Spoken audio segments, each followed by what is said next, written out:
सभी मित्रों को नमस्ते।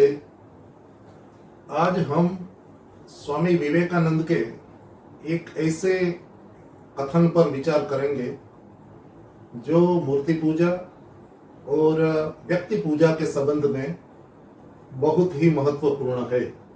मेरे पास स्वामी विवेकानंद की एक हिंदी पुस्तक है जिसका नाम देववाणी है। देववाणी नामक इस पुस्तक का यह 7वां संस्करण है जिसे रामकृष्ण मठ नागपुर के द्वारा प्रकाशित किया गया है।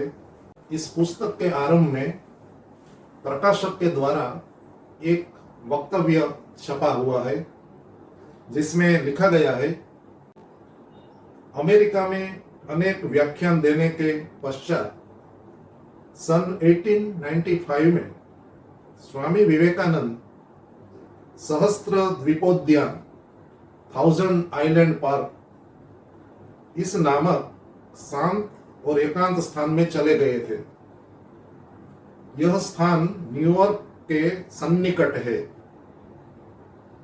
उनके कुछ शिष्य इस शांत वातावरण में स्वामी जी के सानिध्य का लाभ उठाने की दृष्टि से उनके साथ रहे। वहां स्वामी जी ने कुछ सप्ताह निवास किया था। उस समय वे अपने शिष्यों को प्रतिदिन आध्यात्मिक विषयों पर उपदेश दिया करते थे जो उनकी एक शिष्या कुमारी S.E. वाल्डो न्यूयॉर्क ने लिख लिए थे। बाद में वे इंस्पायर्ड टॉक्स नामक पुस्तक के रूप में प्रकाशित हुए। प्रस्तुत पुस्तक उसी का हिंदी रूपांतर है। इस प्रकार इस पुस्तक में स्वामी विवेकानंद द्वारा न्यूयॉर्क के पास 1000 आइलैंड पार्क में निवास करते हुए जो उपदेश दिए गए थे उन उपदेशों का संग्रह इस पुस्तक में किया गया है। इस पुस्तक के पृष्ठ 73 पर स्वामी जी ने 30 जून 1895 के दिन जो उपदेश दिए उसका वर्णन किया गया है। हम उस उपदेश के कुछ वाक्य आपके सम्मुख पढ़ रहे हैं। स्वामी विवेकानंद कहते हैं, बड़े बड़े साधु पुरुष आदर्श तत्व के दृष्टांत स्वरूप है। आदर्श तत्व के ब्रैकेट में लिखा है प्रिंसिपल्स, सिद्धांत।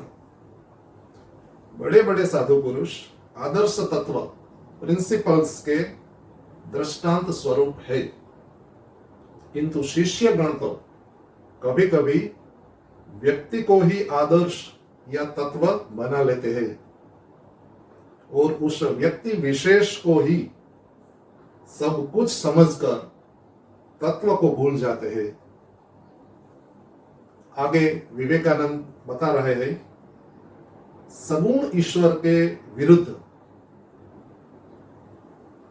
बुद्ध के लगातार तर्क करने के फलस्वरूप, सगुण ईश्वर के विरुद्ध बुद्ध के लगातार तर्क करने के फलस्वरूप भारत में प्रतिमा पूजा का सूत्रपात हुआ। प्रतिमा पूजा अर्थात मूर्ति पूजा। यह वाक्य मैं पुनः पढ़ता हूं, सगुण ईश्वर के विरुद्ध। सगुण ईश्वर अर्थात पर्सनल गॉड। सगुण ईश्वर के विरुद्ध बुद्ध के लगातार तर्क करने के फलस्वरूप भारत में प्रतिमा पूजा का सूत्रपात हुआ। वैदिक युग में प्रतिमा का अस्तित्व नहीं था। उस समय लोगों की यही धारणा थी कि ईश्वर सर्वत्र विराजमान है। ईश्वर सर्वत्र विराजमान है, किंतु बुद्ध के प्रचार के कारण हम जगत सृष्टा, जगत को बनाने वाला एवं अपने सखा स्वरूप ईश्वर को खो बैठे और उसकी प्रतिक्रिया स्वरूप प्रतिमा पूजा की उत्पत्ति हुई, मूर्ति पूजा का आरंभ हुआ। लोगों ने बुद्ध की मूर्ति गढ़कर पूजा करना आरंभ किया। ईसा मसीह के संबंध में भी वैसा ही हुआ है। काठ पत्थर की पूजा से लेकर, काठ अर्थात लकड़ा और पत्थर, काठ पत्थर की पूजा से लेकर ईसा और बुद्ध की पूजा तक सभी प्रतिमा पूजा है। किसी न किसी प्रकार की मूर्ति के बिना हमारा काम चल ही नहीं सकता। तो यह विचार स्वामी विवेकानंद ने अमेरिका में व्यक्त किए, जिसमें उन्होंने व्यक्ति पूजा और मूर्ति पूजा के संबंध में कुछ महत्वपूर्ण बातें प्रस्तुत की है। स्वामी विवेकानंद का ये कथन वास्तव में विचारणीय है, क्योंकि इतिहास में यह देखा गया है कि जिस किसी महापुरुष ने, विशिष्ट व्यक्ति ने धर्म, सत्य और नैतिकता का प्रचार किया, लोगों को सत्य की ओर, धर्म की ओर, नैतिक जीवन की ओर ले जाने का पुरुषार्थ किया, उन्हीं लोगों को आगे चलकर भक्तों ने महापुरुष से उठाकर ईश्वर बना दिए, ईश्वर के अवतार के रूप में स्वीकार कर लिए। किसी ने कहा कि यह ईश्वर का अवतार है, किसी ने कहा कि यह ईश्वर का संदेश लेकर आने वाला मैसेंजर है, किसी ने कहा कि यह ईश्वर का एकमात्र बेटा है। इस प्रकार से जिन विशिष्ट व्यक्तियों ने उपदेश दिया, उन्हीं व्यक्तियों को परमात्मा मान लिया गया, परमात्मा का अवतार मान लिया गया। तो यह भूल इतिहास में अनेक बार हुई है, अनेक विशिष्ट व्यक्तियों के साथ हुई है। और यही एक महत्वपूर्ण प्रश्न खड़ा होता है। यदि किसी व्यक्ति ने, यदि किसी महापुरुष ने लोगों को ईश्वर की ओर ले जाने का उपदेश किया, सत्य या धर्म की ओर ले जाने का उपदेश किया, तो क्या यह अनिवार्य या आवश्यक है कि हम उस व्यक्ति को ईश्वर बना दें, ईश्वर तुल्य समझने लगे, उसे ईश्वर का अवतार घोषित कर दे? क्या यह विवेकपूर्ण है? क्या किसी मनुष्य को उपासना का केंद्र बना देना उचित है? यहां स्वामी विवेकानंद ने यह बताया कि हम व्यक्ति को मानते मानते व्यक्ति के उपदेशों को गौण कर देते हैं और व्यक्ति को मुख्य मानकर चलते हैं और उस व्यक्ति की व्यक्ति पूजा में लग जाते हैं। उस व्यक्ति के द्वारा बताए गए सिद्धांत, उपदेश, शिक्षाएं, ये सब गौण हो जाते हैं और व्यक्ति ही प्रमुख हो जाता है और व्यक्ति पूजा का आरंभ कर देते हैं।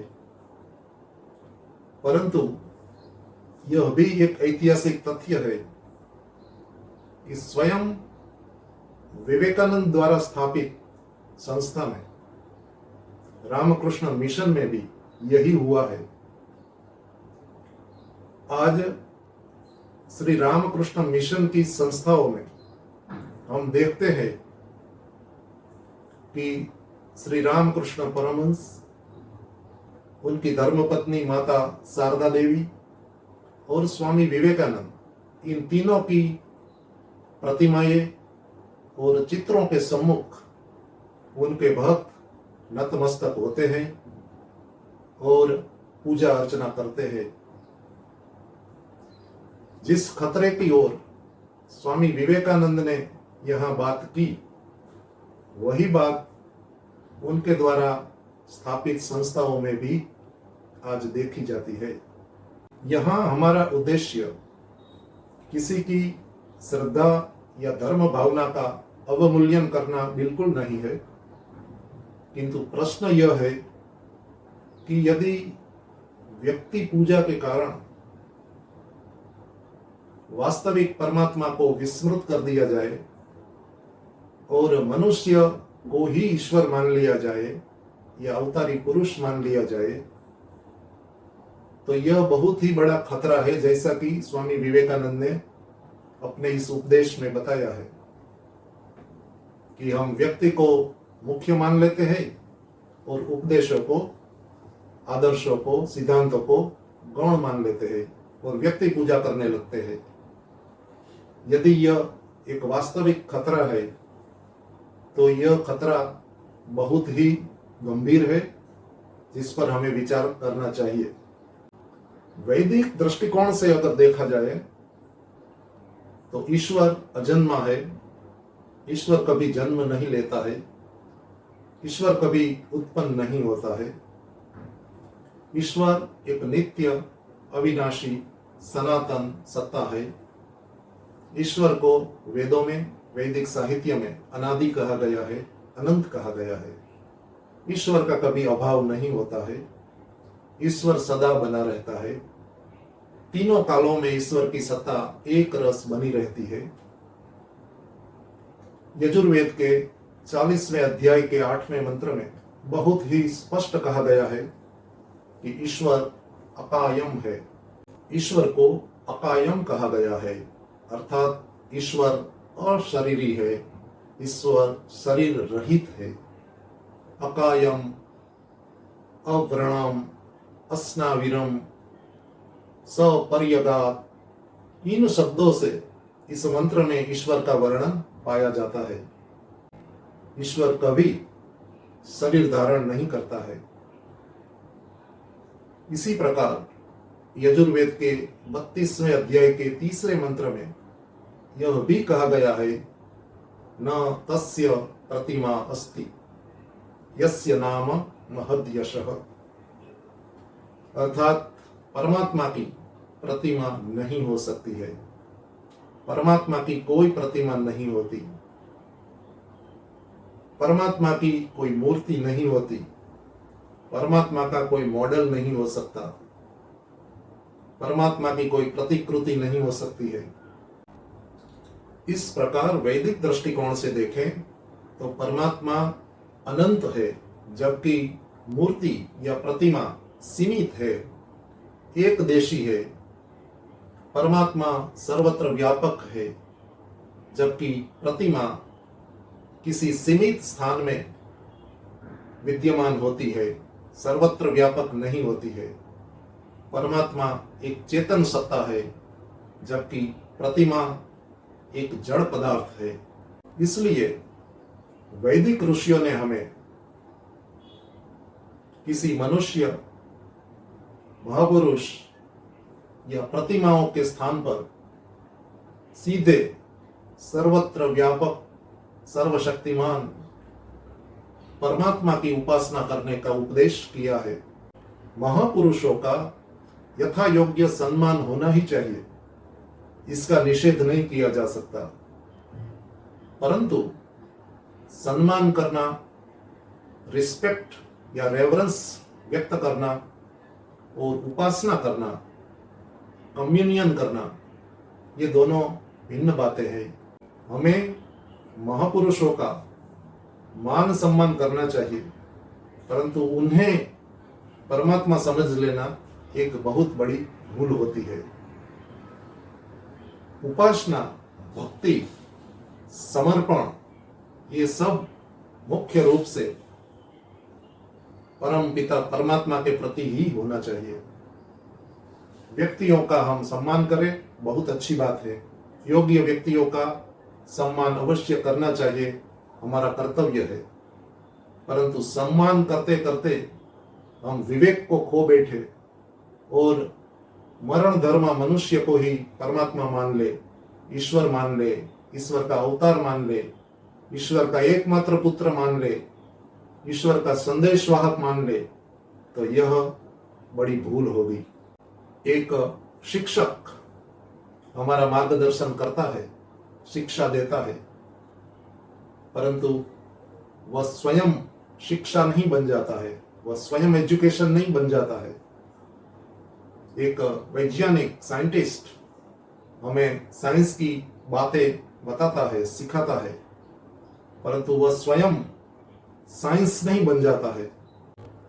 इसी प्रकार यदि कोई महापुरुष हमें ईश्वर की ओर ले जाता है, ईश्वर के बारे में कुछ बातें हमें सिखाता है, तो इससे वह व्यक्ति स्वयं ईश्वर नहीं हो जाता है। हमें मनुष्य और ईश्वर का भेद सदैव करना होगा। जब हम किसी व्यक्ति को ईश्वर या ईश्वर का अवतार मान लेते हैं तो विवेक का स्थान आस्था या अंधविश्वास ले लेता है, तर्क का स्थान परंपरा ले लेती है, और धीरे धीरे उस व्यक्ति के चारों ओर धार्मिक कर्मकांड विकसित होने लगते हैं और उसे ऐसे ढंग से महिमा मंडित किया जाता है, ऐसे ढंग से प्रस्तुत किया जाता है कि धीरे धीरे उसके भक्तगण उसे मनुष्य न मानकर ईश्वर या ईश्वर का अवतार मानने के लिए तैयार हो जाते हैं। यहां से व्यक्ति पूजा आरंभ होती है और ऐसी स्थिति में व्यक्ति के उपदेश, व्यक्ति के सिद्धांत गौण हो जाते हैं और व्यक्ति पूजा प्रबल हो जाती है। ईश्वर की उपासना, ईश्वर के प्रति समर्पण, यह सब छूट जाते हैं और केवल व्यक्ति पूजा शेष रहती है। स्वामी विवेकानंद ने अपने इस उपदेश में व्यक्ति पूजा का जो खतरा बताया है वह केवल बुद्ध या यीशु तक ही सीमित नहीं है, वह सभी मत पंथ संप्रदाय के लोगों के लिए और हर परंपरा के लिए एक चेतावनी है। इसलिए यह आवश्यक है कि हम महापुरुषों का सम्मान तो करें, परंतु उनको ईश्वर का स्थान न दें।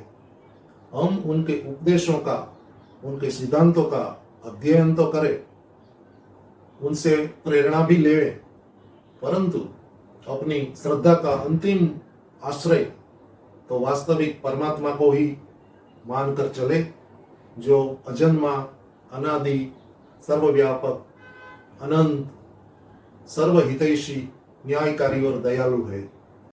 सच्ची आध्यात्मिकता का उद्देश्य किसी मनुष्य को अन्य मनुष्य की व्यक्ति पूजा में प्रवृत्त करना नहीं हो सकता। सच्ची आध्यात्मिकता व्यक्ति को ईश्वर की उपासना में प्रवृत्त करना चाहती है।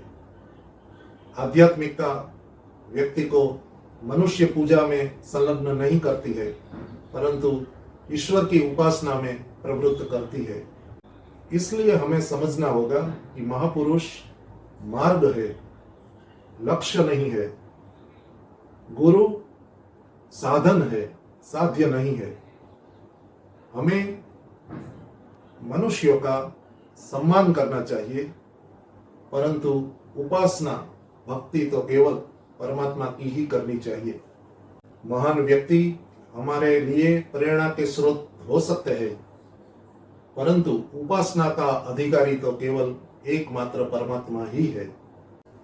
अंत में यही कहा जा सकता है कि यदि हमें स्वामी विवेकानंद के इस कथन को गंभीरता से लेना है तो हमें व्यक्ति से अधिक सिद्धांतों को महत्व देना चाहिए, मूर्तियों से अधिक वास्तविक ईश्वर को अधिक महत्व देना चाहिए और अवतारवाद से अधिक सर्वशक्तिमान, सर्वव्यापक, निराकार, चेतन ईश्वर को अधिक महत्व देना चाहिए, जिसकी उपासना का विधान वेदों में तथा वैदिक साहित्य में किया गया है।